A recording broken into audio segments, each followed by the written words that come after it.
c'est que nous n'avons pas soldé les comptes avec le passé. Et quand les comptes avec le passé ne sont pas soldés, honnêtement, il y a des risques de répétition de l'histoire. Les risques de répétition de l'histoire, c'est qu'aujourd'hui et demain et après-demain, nos dirigeants vont se retrouver. Et je ne sais pas si vous êtes au courant, il y a un projet d'un agenda 2063. L'Afrique maintenant a comme unité de mesure 50 ans. Moi, je trouve ça extraordinaire.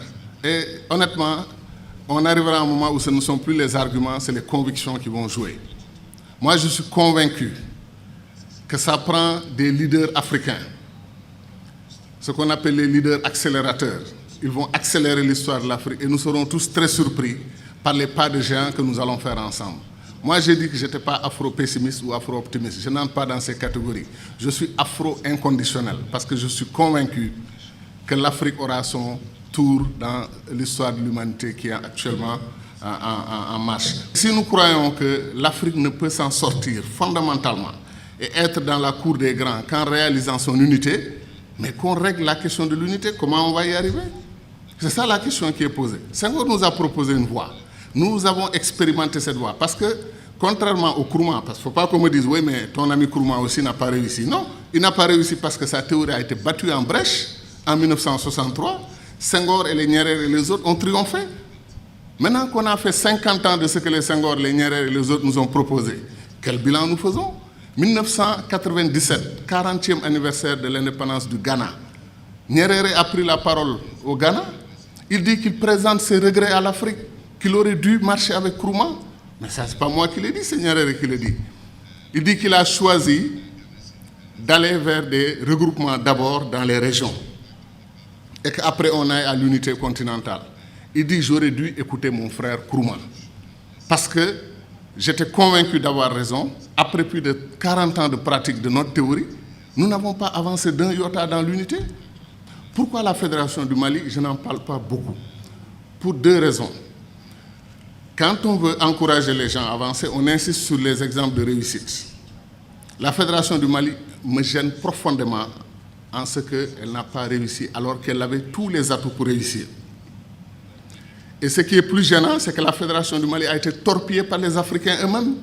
C'était 5 pays qui voulaient ensemble aller à la Fédération. On s'est retrouvé avec 2 pays. Et honnêtement, il n'y a pas dans l'histoire de l'humanité un cas qu'on peut citer de la fédération entre 2 États qui est forcément réussi. Pourquoi? Parce que la fédération ne doit pas être un face-à-face. On a eu quoi entre le Sénégal et le Mali? 2 pays frères qui ont travaillé ensemble pendant la période coloniale, aucun problème. Mais dès qu'on est devenu, entre guillemets, des États souverains, et qu'on a décidé d'aller à l'unité, mais se poser des questions, entre guillemets, de nationalisme non justifié. Des Sénégalais qui disent pourquoi tous les postes sont donnés aux Maliens, des Maliens qui disent pourquoi les postes sont donnés à tous les Sénégalais.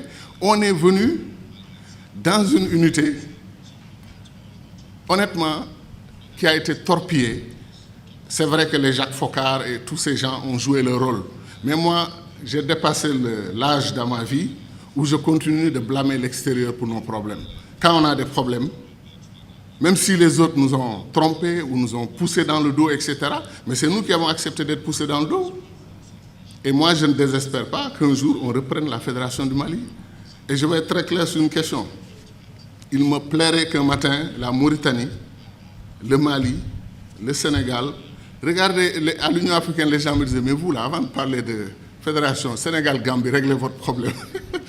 Et je leur dis que Sénégal-Gambie, c'est beaucoup plus difficile à régler que si la Gambie et le Sénégal étaient invités dans une fédération des 15 États de l'Afrique de l'Ouest. C'est beaucoup plus facile pour eux d'aller signer qu'un face-à-face Sénégal-Gambie dans une union. Ça soulève tellement de problèmes, tellement d'histoires, que la Gambie peut ne pas être confortable dans une union totalement déséquilibrée, alors qu'une union avec beaucoup d'autres entités comme la Guinée-Bissau, comme Libéria, Monrovia, Sierra Leone, Bénin, etc., peut-être que la Gambie se sentirait plus à l'aise et plus protégée que de venir avec d'autres pays frères à la table, plutôt que de venir seul face à face avec le Sénégal.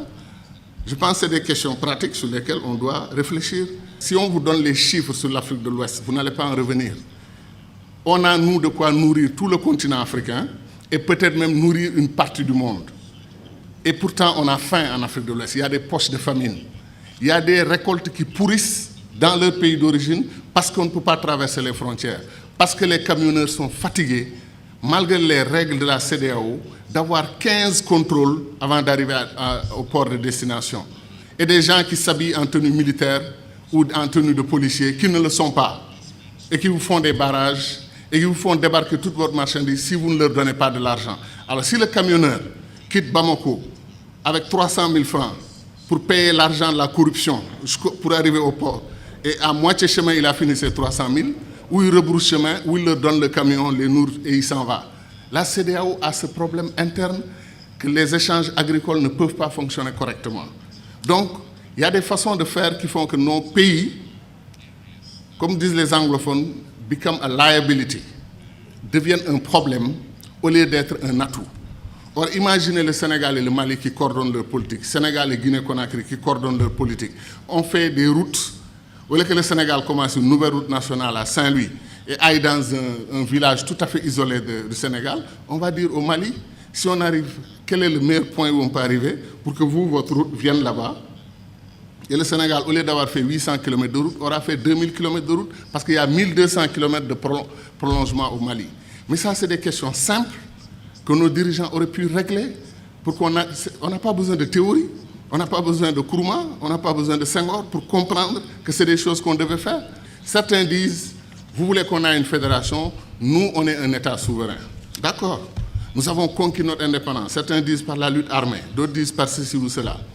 Mais les États-Unis d'Amérique, la fédération indienne, la fédération brésilienne, vous croyez que le président Barack Obama ose donner des instructions à l'État de Texas? Il ne peut pas. L'État de Texas est un État souverain à l'intérieur d'une fédération. Ils ont leur constitution. Ils ont accepté de mutualiser avec le reste de l'Amérique un certain nombre de domaines de compétences. Terminé. Obama n'ose pas toucher aux lois internes de l'État de Texas. Les Mormons dans l'Utah, ils ont leur système de gouvernance. New York est l'État libéral, Californie ultra-libéral. Des États conservateurs, des États qui n'ont rien à voir dans leur philosophie, vivent ensemble et gagnent ensemble au plan économique et constituent la Fédération des États-Unis d'Amérique. Donc quel est notre problème, nous, Africains? Le panafricanisme doit être clair sur une question. Le panafricanisme n'est pas une unité des États noirs. Un Cheikh Anta montrait que les Arabes, 3 Arabes sur 5 sont des Africains aujourd'hui. L'héritage du peuple arabe doit être réclamé par l'Afrique plus que tout autre continent. Donc de ce point de vue, l'unité arabo-africaine devrait être une réalité en Afrique. Les États-Unis d'Afrique devaient concerner tout le continent africain. Et nous ne voulons pas qu'une partie du continent africain se détache pour aller dans la Méditerranée, travailler avec les Européens. Vous avez vu l'UMP et tout ce qu'ils ont tenté ensemble, ça n'a rien donné. L'avenir des pays arabes, maghrébins, c'est l'Afrique. C'est leur profondeur africaine. Tant qu'ils voudront s'allier avec l'Europe ou chercher d'autres alternatives à l'Afrique, ils n'y arriveront pas. Parce qu'ils sont sur le sol qui leur appartient aujourd'hui et qui s'appelle l'Afrique. Mais les contradictions, il y a un magma de contradictions. Ce qui se passe en République démocratique du Congo est un scandale permanent. Des pays africains entrent en République démocratique du Congo, prennent les ressources dont ils ont besoin et repartent. Quand les Belges ou les Français ou les Américains ou les Chinois le font, nous crions. Mais quand des Africains le font, on appelle à des négociations, etc., etc. Il y a des injustices que des Africains commettent sur d'autres Africains. Qu'est-ce qui nous empêche de faire les ponts sur le fleuve Rosso entre le Sénégal et la Mauritanie? Qu'est-ce qui nous empêche de faire le pont sur le fleuve Gambie pour donner une continuité territoriale au Sénégal, régler le problème de la Casamance? C'est pour dire que les doctrines d'intégration que nous avons choisies, après 50 ans, comme on est à... C'est le jour de l'anniversaire. On dit notre bonheur pour ce qui a été fait, mais disons aussi notre préoccupation pour ce qui n'a pas été fait. Nkrumah, depuis 1958, dit que le barrage de Dinga au Congo peut donner de l'électricité à toute l'Afrique, régler le problème de l'énergie. L'Afrique pourra même exporter de l'énergie. On n'a pas commencé 1 centimètre du barrage de Dinga. On nous dit que le barrage de Swapiti en Guinée peut donner de l'énergie à toute l'Afrique de l'Ouest. Où en est le projet? C'est-à-dire des choses simples qu'on pouvait faire et qu'on n'arrive pas encore à faire. Pour aller en Afrique centrale, moi, je fais 4 jours. 1 jour de voyage, 1 ou 2 jours pour régler les affaires que je veux faire là-bas. Après, c'est la bataille pour le retour. La dernière fois, je suis allé à Douala. Air Sénégal a annulé son vol. Je suis resté 6 heures à l'aéroport. Et après, on m'a dit que non, Air Sénégal n'a pas tout à fait annulé. Ils arrivent. On prend 2 avions et on dit qu'on a une compagnie aérienne. 2 avions, ou 2 avions et demi, parce qu'après, on a un petit dash qui tourne, les hélices, etc. Qu'est-ce qui nous empêche de mutualiser? Air Afrique a été une très belle expérience panafricaine. Depuis qu'on l'a perdu, il n'y a rien. Comme disait l'autre, on fait de la compétition ruineuse entre nous. Un pays africain accepte, refuse de prendre votre offre pour exploiter son pétrole, votre offre de 10%, il refuse. Vous traversez la frontière, un autre pays africain vous ouvre les bras, venez prendre. Pourquoi nous faisons des choses comme ça? Donc ce que nous disons, ce n'est pas de la théorie.